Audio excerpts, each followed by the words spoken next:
Welcome, all my poetry lovers, all my lovers of art. This is episode 6 of the Poet Circle. I'm Dawn like the morning sun, and this is where we dive into the mind of the poet. All right, I have this poet here on episode 6 for a reason. He's a man of many talents and a man of many names, too. All right, entering the Poet Circle, we have a poet, a pianist, an artist of all facets. Some call him Six, some call him Sunflower. But I met him as Mr. Redacted. So if you're at home in your cubicle in your car, please give it up for him. How are you? I'm all right. Yeah, you're him. Look at what you got. You came up here spiffy, and he just had a birthday. So happy birthday to you. Yep, chapter 33. Thank you. Yeah. Thank you. So I want to ask everybody that comes into the Poet Circle, when did you fall in love with poetry? Yeah, take your time. It had to be when I was a child, but I just always like words, right? Yeah, I would say it had to be when I was a child. Is there anybody like maybe that you saw? Maybe there's somebody that you read like at a book or something you saw on TV that just made you say, "Hey, this is what I want to do." Okay, that didn't happen as a child, right? But his name is, I might be botching his name, Ezekiel Okongwu. Okay. He's a gospel poet, and I watched him do a piece. I can't remember the name of the piece, but it was about a Ferris wheel and life's ups and downs, and that's when I was like, yeah. So this was probably 2012 or 2013. And you are, like I said, you're a man of many talents. So it's really interesting just to have you here because I have a lot of questions for you with your artistic expression. So I want to know, when did the piano find you? The piano... The piano kept me out the streets. The streets. So when I was growing up, I was all over the. I just, yeah, little rugrat. my mom wanted me to be in church, right? Okay. Outside of her dragging me to church, she wanted me to be active in church and just stay out of the streets. Yeah. And I started playing the piano. That was it. How old were you? I was 15. Beautiful. Yeah, I was 15. One night, I was hanging out with some friends, and I watched the oldest brother. He was just soloing on the piano, and I was like, "Yo, I could do that." So I went to church that next Sunday, and I went to my auntie's house, and I told her, "Yo, I'm taking your keyboard." She thought I was playing. Yeah, I took it. Then from there, I started playing piano. Man, I just want to let you know, when you play, it does something to me spiritually, emotionally. I feel like you're totally gifted at what you do. You sing, you rap, it's so many things to you. So I want to ask you as well, what do you classify yourself as? Because right now, I mean, you're on the Poet Circle. I called you a poet in your intro, but I want to know what you call you. Over time, it's changed a lot. Right now, I have landed on psalmist. I feel like I write psalms. A songwriter. Psalms. P-S-A-L-M-S. Psalms. Can you break that down? So I used to read a lot, right? And one of the books I used to read a lot was the Bible. Yeah. And I always noticed that they would talk about the book of Psalms as they were songs. But every time I read the words, none of them rhymed or nothing like that. But other people would say these are David's prayers to God. Yeah. Right? Yeah. So when you look in like different how could I word this? Okay. Video games. I played this game about pirates. Yeah. And I would listen to how they did their songs. It wasn't the conventional way, right? from the old days, the way people did their music, their songs. It's not really the conventional way. It doesn't really have to rhyme. It doesn't have to be witty. It doesn't have to be, it just has to have a purpose, right? A beginning and an ending. So when I like was rapping, I got to a point when I'm like, the music is too loud. Then I started doing poetry and I'm like, I need some music. Right? Yep. And over time, just bouncing in between that, like my writing format has changed so much that it's like I try to write like poetry in a conventional way, if that makes sense, and it's hard to. And I try to write raps in a conventional way, and it's hard to, right? So now I just landed at psalmist. I'm saying what's in my heart, primarily for me, and whoever's there to receive it. Thank you. I'm touched by that. First of all, I've never heard anything like that. One, I've never heard anything like you. That's why I had you here. And you saying you're a psalmist. Am I saying that right? First of all, the Poet Circle exclusive, that is our word now. It's like, a psalmist. And you are so musical. You are so multifaceted and in depth in how you express yourself. That's why I wanted to ask that question. And I knew it was going to be profound. So thank you for that. Now, so I just want to know, since you have a huge musical background, who did you grow up listening to? I grew up listening to a lot of Haitian music. Bands called New Look, Harmonic, Carry Me, Zenglin. It's just a lot of music. There's words, there's lyrics, but in my culture, it's really centered around the music. So it'll be like a 10-minute song. And if you do like a time crunch, the words probably 3 minutes of that whole 10-minute pie. But 7 minutes of musicality. Yes. Instruments. And oh my gosh, so, I'm fangirling right now because I one thing I love about about the performing world is the live music aspect, which is why I gotta see a Redacted show. You know what I mean? Because it's gonna be live music. All right, so let's move on to your poetry real quick. What is the continued theme in your poetry? Like, if there was like a message that you could say that you're trying to tell your audience, what would you say that would be? I talk about suicide, lust, come on now, addiction. Come on. And there's a fourth one that I'm not thinking of right now. Okay.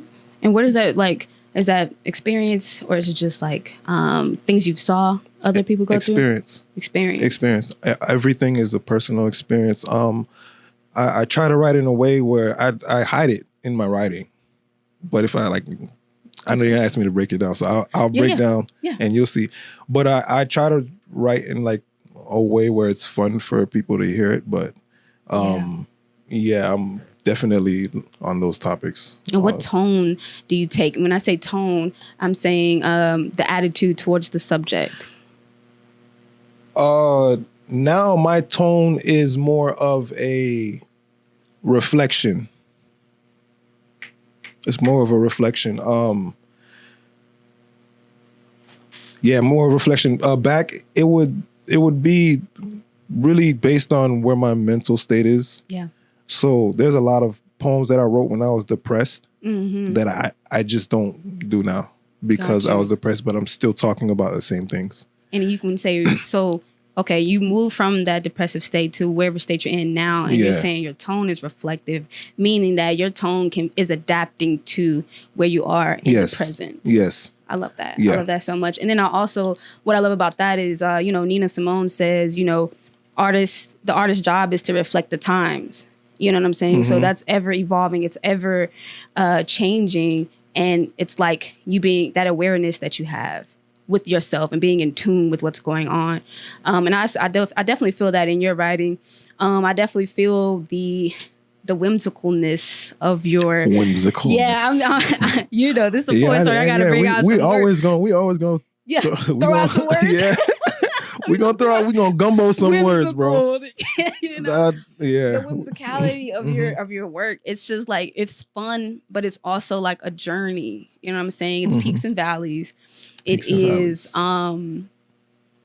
a marathon. It's not like I don't think it just ever ends. Like when you do a poem, I think you have a poem that I remember you doing. I don't even think you're done writing it. Like I can't remember what it is, but I think that you are still writing it because it just feels like there's more you want to say. It's always more you want to say. The poems are the poems that I write today or in this time right now that I'm in.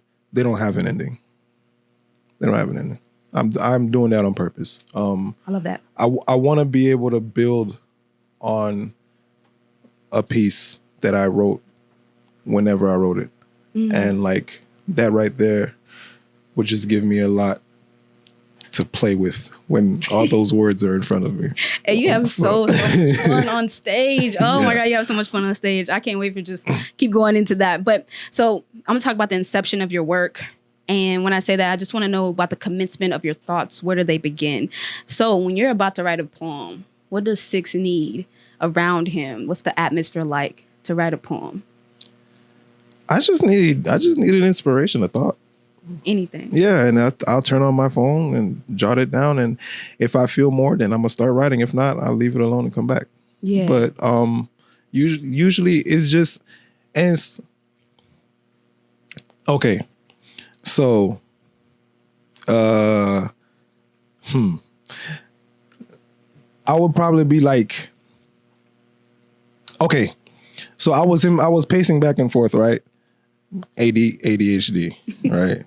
I was supposed to be cleaning the bathroom, but then the couch was messy and my hamper, I needed to move it. So I was like trying to figure out what I'm going to do first, right? And in the midst of that, I just said out of nowhere, man, it's a dog-eat-dog world and I ain't the biggest dog in the yard. Yeah, talk that. And I'm like, you know what? I like that. And I sat there and I thought it. And then as soon as I wrote it down, a Doberman came to mind, Rottweiler came to mind, a Shih Tzu came to mind. And then I just blended all of that together. And that was actually a continuation of another piece. Like I added that to a piece, but that's usually how my writing process goes. So like I'll probably be like contemplating something and then bam. Yeah. Mm-hmm.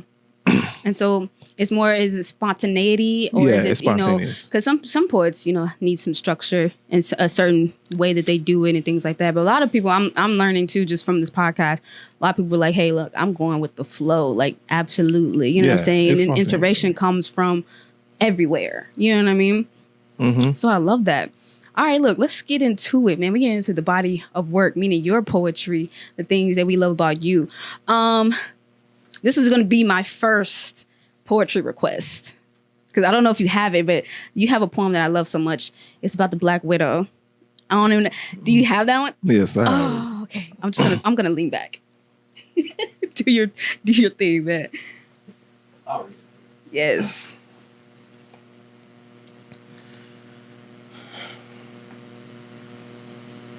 Why you like that poem? I like that poem because, okay, no shade, but I like poems that have a little bit of like a dark theme to it. Mm-hmm. I don't know why I'm drawn to dark themes, but also it was romantic too. It was like this yearning kind of feeling in there, and that's me all day. And it was just beautifully written. Like I just love the way you wrote that. So it's one of my favorites now. Okay. Thank you. You're so welcome. Black Widow. I know facts lie too. I know facts lie too. I know facts lie too. I know facts lie too. I know facts lie too. Facts like to. Facts lie too. Facts like to. Facts lie. I wrote it like that because it was supposed to be like an echo.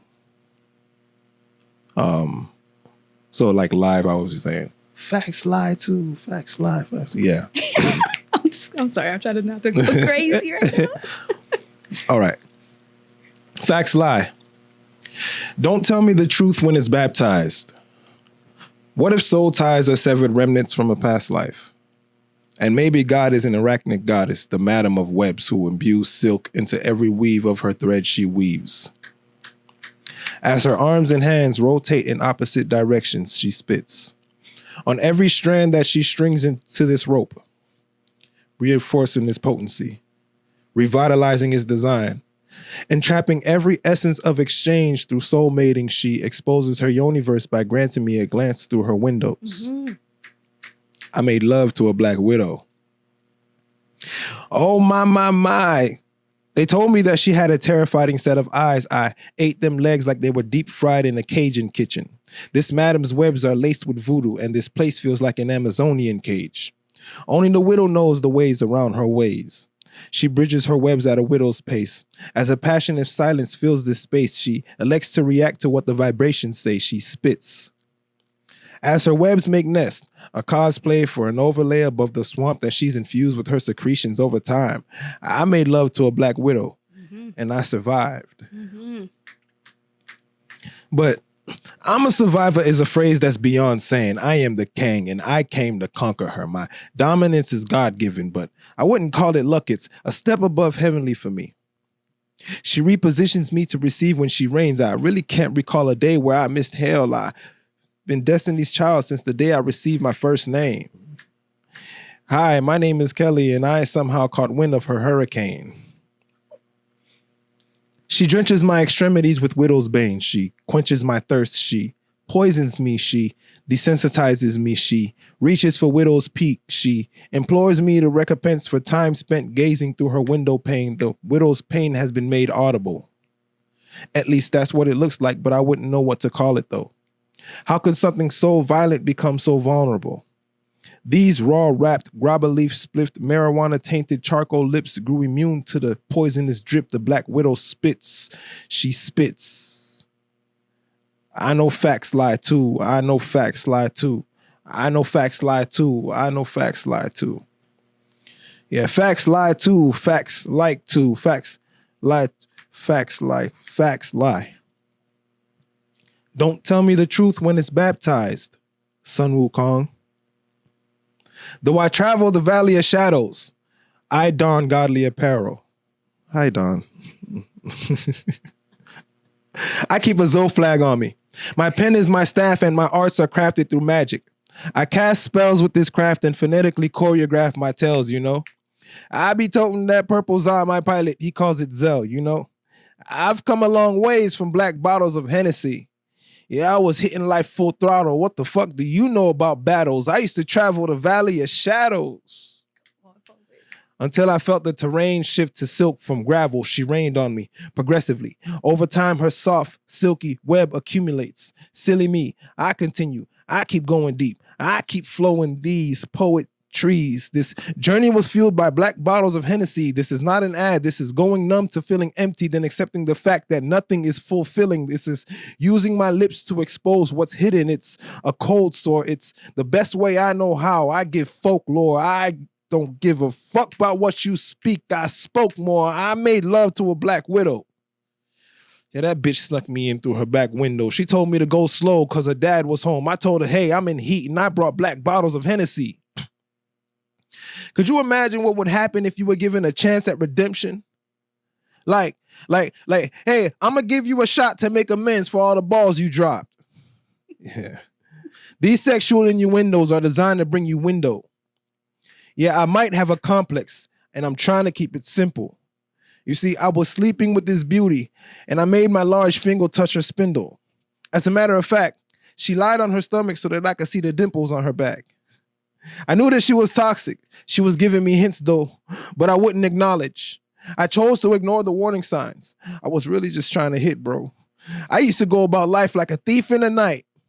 I have been blessed with an extra layer of skin, courtesy of this madam's webs. She consumed me, wrapped me in a cocoon until I was born again, and now I'm madam with the heart of a warlock. Behold my golden exterior. An inflated ego brought me to the lowest ego depth. I embraced death so that I can fly again. Instead, I rose again and again and again, rooted by, grounded by insanity, lusting for a high that ties me to humanity. Black Widow. Oh my God. Oh my God. First of all, it sounds so much better like live because, I read this first. So like in my mind, I'm listening to your tone in my head, but like you doing it live, just like, I hope y'all don't hear me through the mic while he's doing this. Like I'm snapping and clapping. Dude, my favorite lines. I made love to a black widow. I made love to a black widow. Mm-hmm. You said only the widow knows the ways around her ways. Mm-hmm. I somehow caught wind of her hurricane. Come on. Gazing through her window pane, this widow's pain has been made audible. Then you say, until I felt the terrain shift to silk from gravel. Mm-hmm. I made love to a black widow and I survived. Then, of course, I donned godly apparel. Come on. I was tweaking out. So I love that. I just finished texting you before I wrote that line. What? Yeah. Well, I'm just glad I made it in the poem, okay? Yeah, I had just finished texting you. And then, okay, you asked me a question on that one before we get to your next poem. Mm-hmm. You said, does this come off erotic to me? Yeah. So what I told you, and I'll say it for the pod, I said no, because of course you have the sexual innuendos. Mm-hmm. But I feel like the erotic poems, especially the ones I've heard live and things like that, they're like explicit in a way of like the detail. You know what I'm saying? They're saying a lot with the details, but with you, the innuendos make it not erotic. It makes it sensual. It makes it it makes it a different sense of like, things like that. So I don't think it's technically erotic. I feel like it's sensual. And we're an adult, so we can talk about it, but without saying like what we're doing. Yeah. So no, I love the way you wrote that. I mean, the wordplay, crazy, insane. So I'm just glad everybody can hear it and enjoy it the way that I enjoy it. Yeah, that piece is about lust and suicide and addiction. I'm talking about how my alcohol addiction is me walking through the valley of shadows. That's why I keep mentioning the black bottles of Hennessy. Wow. I didn't notice that. Okay. The lust is me making love to a black widow. That's me talking about the first time I slept with someone that I shouldn't have. And how that's effectively changed who I am today. Caught in her web, huh? Yeah. Caught in her web. You said that. Hey. And then at the end where I say I embrace death so that I can fly again. Mm-hmm. Instead, I rose again and again and again. Okay. Those are my attempts at suicide. Well, you know that I love you. And I'm glad that you're doing you the way that you do you. Okay, hey. I'm gonna do a small piece. All right. It's called Marshall Drive. This is a real street. Let's hear it. All right. I took a sip of tea on Marshall Drive. The bitterness satisfied me, like when I loved you. Then I took a walk on Marshall Drive. An old woman said hello to me. She must have noticed the curiosity oozing from the soles of my feet onto the pavement from the steps I took as I walked unusually this afternoon. I saw a dragonfly on Marshall Drive, so pretty buzzing around me. I could have sworn I saw cosmic dust and pixies too, but that must have been a dream I conjured up in my mind to survive and get through. I stumbled on Marshall Drive, tripped on a crack in the concrete. My feet turned unusually and I fell. Just like when I loved you. It hurt. I fell in love on Marshall Drive. Poem. You are such a lover girl, man. Bro, I told you, I was like, is it everything that I do? I don't know. Like, I think I just can romanticize anything. Yes, you can. You make people want to fall in love. Yeah. Eat like, cupcakes. I fell in love, I stumbled. I love that. Do you have another piece? Yeah. Let me see. Yeah. Take your time. I'm only asking that because I just want people to see why I love you so much, why I love your work. How long does a piece have to be? Niggas like, short. Short. Okay, so yeah, I'm gonna do half. But feel it, But oh no, I'm gonna give it to you. I'm gonna give it to you. For sure. I got you. We'll do. You know what? What you got? What you feeling on your heart today? But first of all, I just know that poem you just did is gonna sound really good on the mic. You think so? Oh my God, I know for a fact, 100%. All right.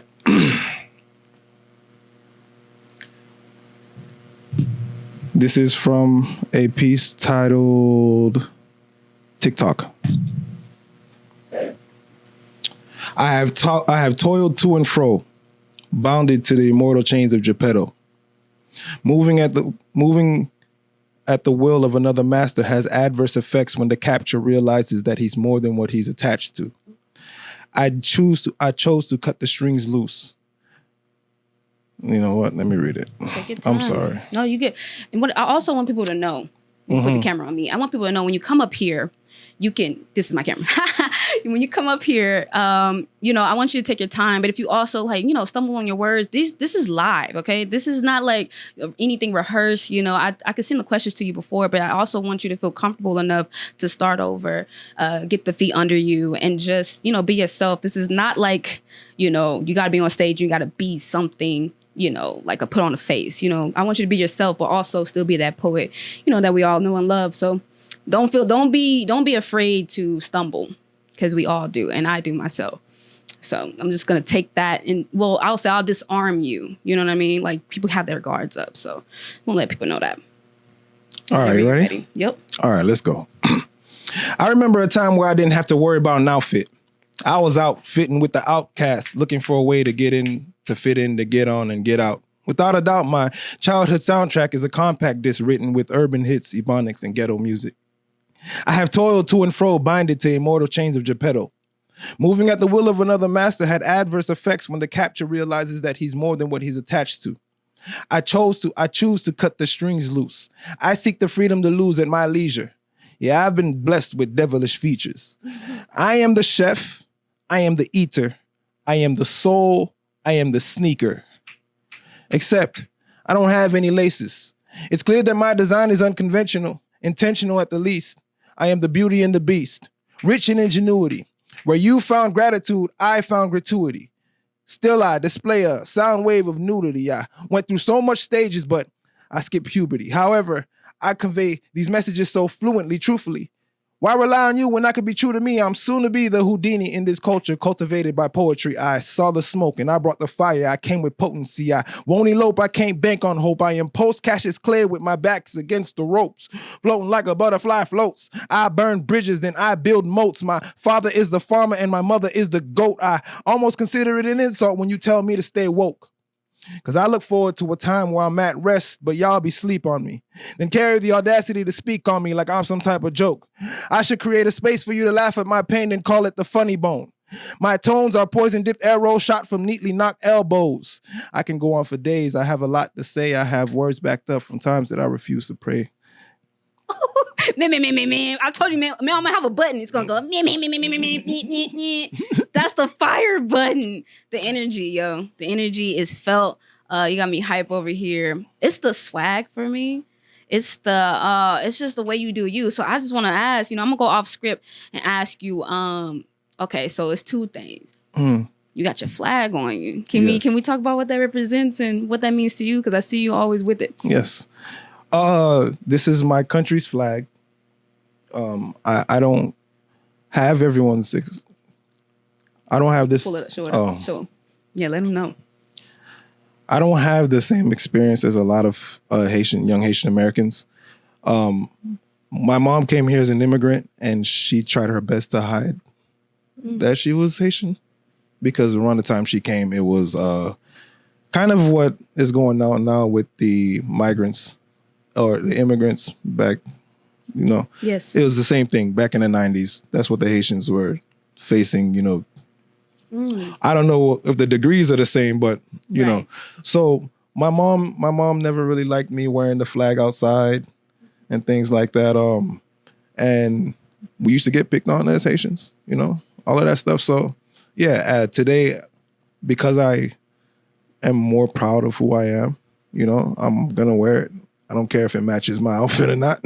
Today it does. Today it does, yes. Today you fly. Today it does, yes. But Yeah, once upon a time, you used to get bullied for being Asian, jumped for being Asian, mocked, all of that stuff. And I know she was trying to protect me, but Mom, I got pride. I'm gonna show it off. That. I love that, and the pride oozes through you. It oozes. Whenever I see you, I can feel where you come from. You know what I'm saying? You bring that with you. You wear it proudly. You wear it beautifully. So I wanted to talk about that and highlight that. And I also want to talk about you didn't have it with you, but your cane. Like what is, because when I first saw you perform, dog, I said, who's the guy with the cane? Who's that guy? Because I've never seen anything, but I feel like for you kind of Super Saiyan mode when you got the cane. Oh, man. Yo, you're like Goku in Super Saiyan mode.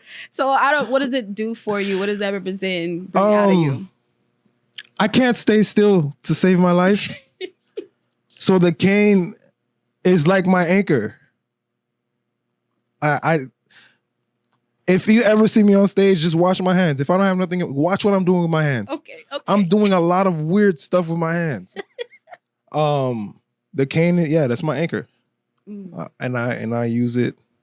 I tailor my performances in a way where it can do what it needs to do as a choreography, But all in all, it's my anchor. It's something that just keep me focused, grounded. Yeah, and grounded. Yeah. I ain't gonna lie to you, because I don't know if you've ever seen me. Well, Melvin has, this our camera guy. He's seen me take my shoes off a lot, and that's how I ground myself. Melvin be like, "Why are you always like no shoes on? Like you're just in my studio with socks, or even barefoot." I would come here barefoot, just like the Abyss. Literally, yes. He's the only other guy I've ever seen take their shoes off. Oh, he would leave his house with no shoes on. And I have to ground myself, like especially if I'm like nervous or something.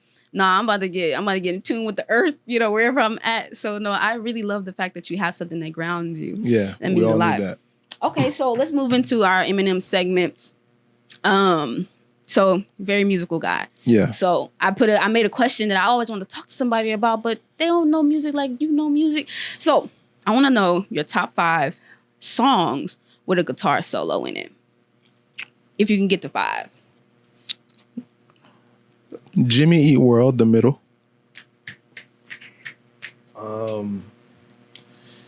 Avenged Sevenfold. I don't know. The Beast and the Harlot. If y'all know what that is, put that in the comments, y'all. I don't even know that guy. That song is a guitar expedition. You gotta send me these songs, all right? Send this to me. Educate me. Falsetto, The Dream. Yes. The next two are Haitian songs. Okay, let's go. It's the song. This is a live version. It's called Upati.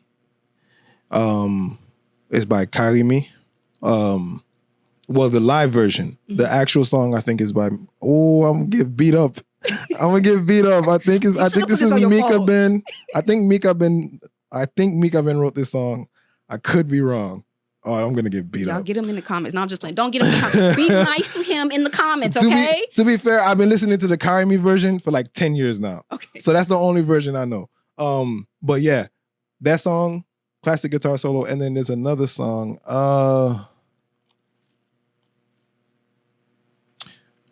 It's called I don't think I have a 5th one. It's okay, because when I put top 5, sometimes people can't get to the 5, and that's totally fine. But I prepared a 5. Okay. Yeah, let's go. I'm going to go Beyonce, Speechless. I don't know if you know that song. It's off her first album. Yeah, that one? Exactly. If you go to the song, beautiful guitar. So, yeah. Yeah, I know. Yeah. Are you Beehive, that guitar solo is fire. It's yes. fire. Yeah, and I'm going to go another Beyonce song, I Care.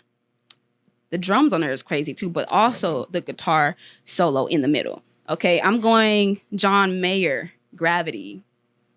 Come on now. I don't know the song. Gosh darn it. So if that's a classic song, like it's to the point where if he plays the first chords, the crowd just goes crazy. They already know what it is. We know what song it is. Then I probably know it if I hear it. I know you know it. Yeah, I probably know it if I hear it. I'm going to send it to you. Then it's a guy, he's an upcoming guy. His name is Jordan Hawkins. He has a song called Superpower, and he's totally cold on there. Like, his guitar solos are crazy.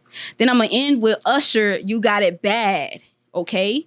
That's one of my favorite. It was to the point where like the guitar was singing. It was like the guitar was singing. It had lyrics without actually saying anything. You know what I mean? That's how good that guitar solo was. Okay, yeah. You know what I mean? Remember You know what I it. see? You know what's an underrated solo? Come on. Confessions Part 1. Stevie Wonder has a solo on there. Stevie Wonder? Yes, it Piano did. or something? No, it's a harmonica solo. What in the world? Yes. It's not on the album. You gotta go on YouTube. Go on YouTube and search Confessions Part 1, Stevie Wonder. That's a good point because we're all on Confessions Part 2, and we didn't give Confessions 1, enough love. So put me on today. Yeah. Okay, and you're a guy who loves lyrics. Like I be on your story, and first of all, the lyrics that you repost are crazy. Like they're wild. They are totally wild. So I want to say, because we're getting to the end. So can you give me a lyric that sticks with you? You know what I'm saying? Yeah, I'm gonna give you one. Because your lyrics, I'm telling y'all, like if you ever go on his story, I'd be like, where did you find those lyrics? Because they don't make any sense, but they do make sense. Like the one I posted, all of these. Bro, you be posting crazy lyrics. I don't remember. Hold up. Okay, follow class lyrics. Okay, I'm gonna have to translate it to you. Okay. It's in another language? Yes. It's the opening line. It says, Ti bouteille d'eau vagnon $5 na la ria. Moi entre nan bal, même ti bouteille à $5. It says, a bottle of water costs $1 in the streets. When you go to a club, that same bottle of water is $5. And the song is talking about knowing your value. So why go hang out in the streets where you're worth $1? You can go to the club. I'm gonna tell you right now, your lyrics probably be my lyrics. Even though my lyrics are good, dope. That was the most dopest, profound, depth type of lyric. Yo, that was good. Send me that song. This is why I only listen to Haitian music. I get that type of. That's where I get all my inspiration from. As a matter of fact, as a writer, from Haitian music. Beautiful. I need to start doing it. I need to start listening myself. Wow. What I was gonna go Justin Bieber. It's not old Justin Bieber, new Justin Bieber on the Swag album. See, man, I should have went first. Come on. Okay, it's a song. It's a song called "Dotted Line." But okay, so this is what he said, and it was like an excerpt of a song, and he's like, "When you whisper, when you say my name." So I underline the word whisper because whispering is like a subtle thing that you can miss, right? So when you whisper, when you say my name, I run to you. I don't just walk, I run to you. So it's like, again, I feel like that is just so deep because a person can whisper, and if they're on the other side of the room, you may not hear it, but I have to be aware enough to hear you whisper my name, and then I run. It's the urgency, the attentiveness. It was just the care and love that he put into that album. Amazing. I just wanted to, emphasize that, but you shitted on my lyrics. I'm just gonna say that. Gosh. What? That's gosh. Okay. I'm sorry. No, you're good. You're just words. So talented, bro. I'm just a regular You're so guy. talented. So, what I want to do. What's up? I want to end with your last remarks, and this is I want to ask every poet this because we have a message that we're trying to tell our audience, and that's for them. But as a writer, I feel like we have our own journey. We have our own quest. So I want to know what that is for you as a writer. What is your quest? What are you ultimately trying to do as a writer? This is separate from your message to them. This is for you, your individual walk in life. I am David crying out to God. And if you guys have the attention and the time and currency for that, thank you for listening. Did you just mic drop me? Yeah. I can't handle it. I literally can't handle it. Because first of all, I was gonna cry when you said that. Okay. We got a little time. Can you break down what that means? You're David crying out to God. Can you break that down, please? I think we all have an idea of who God is. And it's not, I think we all have an idea of who God is, and it's not the same idea. And we get caught up in this back and forth on whose idea is right. And I came to a place where I don't believe anyone's ideas. And if there is an idea, then I want that idea to find me. So that's what I write for. If it's not out there, it might be in here. And writing unlocks things about me that I can internalize and grow with. Well said, bro. Well said. Yo, I'm just gonna cry when the camera goes off. This is all I'm gonna do. I'm just gonna cry in the corner because that was beautiful. No, thank you so much, Six. Just know that I love you. Know that I adore you and your art. Again, y'all, this is episode 6 of the Poet Circle. I'm Don like the morning sun. Hope you enjoyed him. Hope you enjoyed the episode. All right, if you made it all the way to the end, please leave some circles in my chat to let me know that you're engaging with Sunflowers. me. Sunflowers. Okay, this is our thing. So you put sunflowers and you put a sun for me, and the sun and the sunflower go together. Yeah. You know what I mean? Yeah, Dawnflower. Yeah. I can't handle them. But either way it goes, stay creative, stay poetic, find a poet there, and peace.